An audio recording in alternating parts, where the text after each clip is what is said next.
As you're looking at these company logos, you'll notice they all have one thing in common.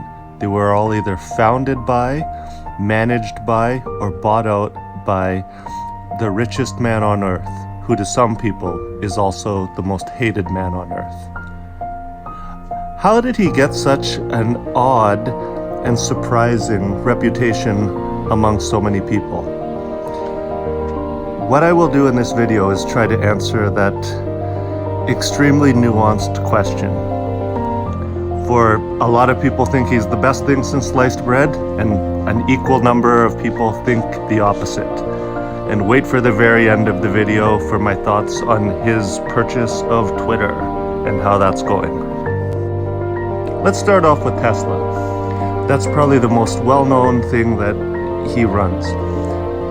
Quick piece of trivia. Did you know the stylized T on top of the logo is actually part of the battery that Nikola Tesla used when he was doing those amazing things with electricity over 100 years ago? I personally own a Tesla, so I'm admittedly biased. Now, you can see the fleet of Teslas. There's even a semi-truck on its way. The Cybertruck isn't in there. But I would say on a whole, I realize he didn't found the company. I'm very familiar with the backstory. But he has done a net positive for the car industry. People are free to agree or disagree, but to me that's very obvious. Now into SpaceX. Look at those rockets. The space shuttle is the furthest to the left. That's what the world was using immediately prior to SpaceX coming on the scene. And if you look at the one furthest to the right, that is the Starship that hopefully within the next few years will get humans to Mars. A lot of people think that is one of the biggest accomplishments in history. I'm one of those people. Now, you might say, but Elon Musk uses so much government funding. I agree, he sure does. And to smart people like me, and because you're watching this video, you're also a smart person, government should give money or lend money to smart people who can allocate the capital better than the government does. Now, Neuralink. This is a wild one. This is probably the one I'm least familiar with, but I think the speed that AI and computing power is increasing, it might be inevitable that we all might need a brain chip. I certainly won't be first in line to get one, but I don't see this as an existential threat. I see it as something that is very likely to be normalized within the next few years. I heard even better news about this, that Neuralink is focusing on helping paralyzed people walk again, and deaf people hear, and blind people speak. Can it get better than that? Whatever the motives are, if the outcomes are that people who have very severe ailments and issues with their body, that this device might be able to help them, you can count me in. That sounds amazing. Where we might get into some complex issues is where quote-unquote healthy people might want to use this to increase their abilities to a superhuman level. That remains to be seen. For more information on this, try reading the short story Harrison Bergeron. Now we're on to the next company. This is the Hyperloop. Also, it's not also known as the Boring Company, but Hyperloop idea got shelved, and the Boring Company is what replaced it. This is a tunnel under Las Vegas. And the biggest complaint people seem to have is that, oh, only Teslas go in there, and why build such a fancy tunnel for just Tesla cars? Well, that's the way business works, is people pay to get it. And all the Boring Company does is fulfill orders that people or companies or municipalities have asked them to do. They're not forcing this on anyone. If people think these really epic loops that can really help traffic are a bad idea, don't use one. Don't buy one.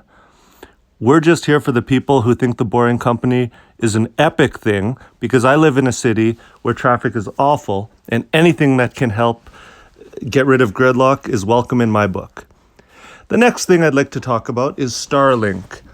Now, you might think, oh, this is just a subsidiary of SpaceX, and that is kind of true.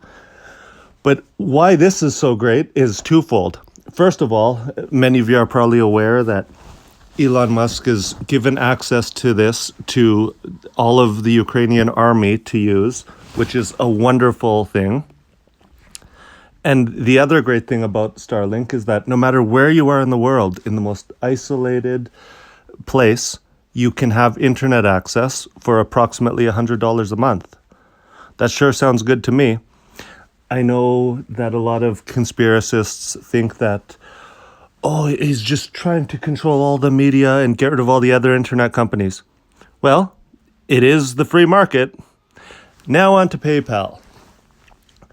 I know that this is way in the past when he had involvement with this. I believe in the very early 2000s.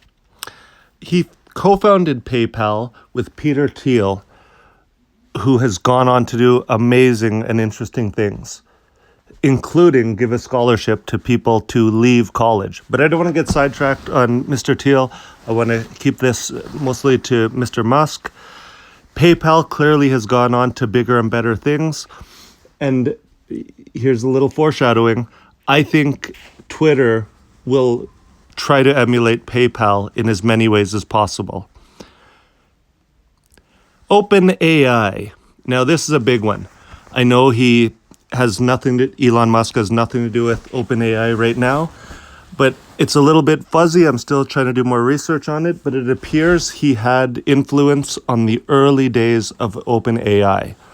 And for anyone who might not realize, OpenAI is the parent company of ChatGPT.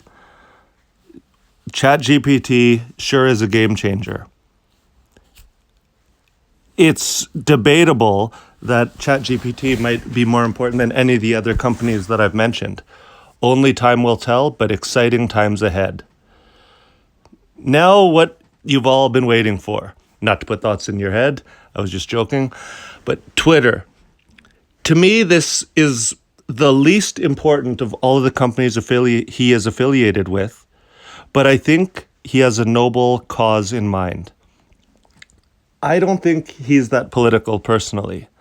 I think that he's really out there to try to have open dialogue, and not to put words in his mouth, but it seems like he follows the philosophy that sticks and stones can break my bones, but words can never hurt me. Here's my conclusion about Mr. Musk. Tesla has never spent $1 on advertising. He purposely gets in the news to be talked about because the old adage really applies to him. And that adage is the following: no press is bad press. The more people insult him, diss him, praise him, are scared by him, are hopeful because of him, any of those things helps him become richer and more popular.